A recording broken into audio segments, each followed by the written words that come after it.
Virginia. Mr. Griffiths, 5 minutes for questions. Thank you very much, Mr. Chairman.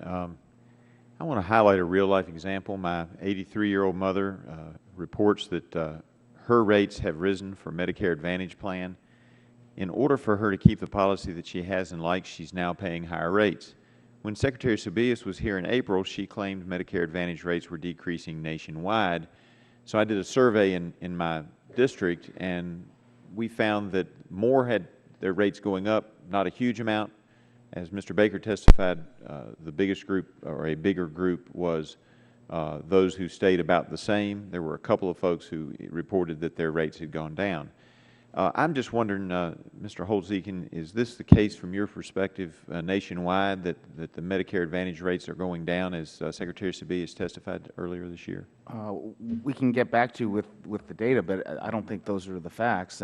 But I would emphasize that there are big differences across counties, regions, states in the United States. And let me go to that point, because I had some curiosity as to whether that was one of the reasons was that I represent a very rural district where it takes hours sometimes to get to the nearest hospital, depending on where you're located, particularly since as a result of Obamacare and the cuts to Medicare, we lost a hospital in one of my most rural counties a few months back. That was 2 of their top 3 reasons for why they were closing the hospital. Do you find that that's more likely to be a problem in rural areas where the rates are going up as opposed to more urban areas? Well, it's much harder to narrow networks, which is one of the ways to control costs in a rural setting, because you don't have many choices. So they don't have the option to do that. Yeah, and in that particular county, they had one choice, and now they have to drive a fairly, depending on what part of the county you live in, a fairly good distance to get to the next choice, where they also only have one choice, depending on what direction they go in. I do appreciate that. Dr. Margolis, I asked you a rural question too, in that you were talking about the health care, and Dr. Cassidy, who I respect very much, showed the chart from your testimony and how the cuts are coming, and you indicated earlier in your testimony that that's going to limit access for some folks. Is that going to be far more worse in the rural districts like mine?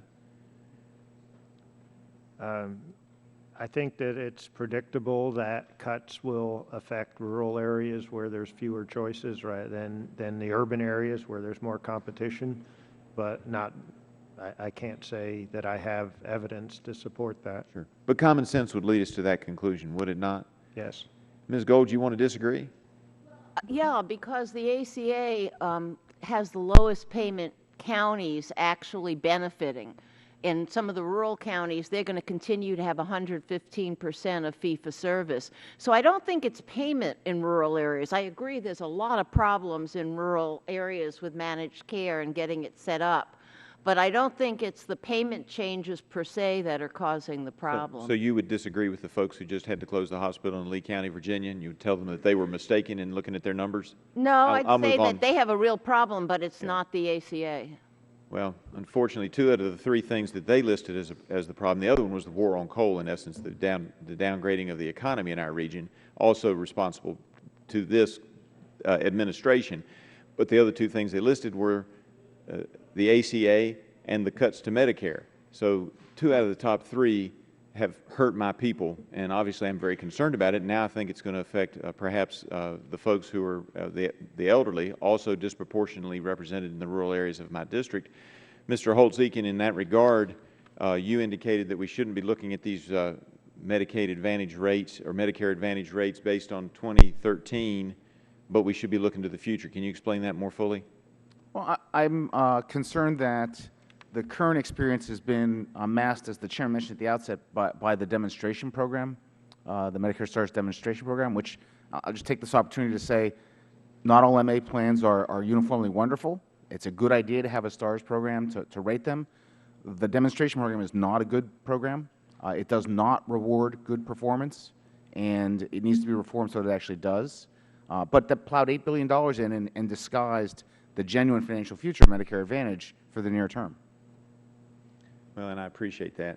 And Mr. Chairman, with that, I yield back. Chair, thanks, gentlemen. Now recognize the gentleman from New York.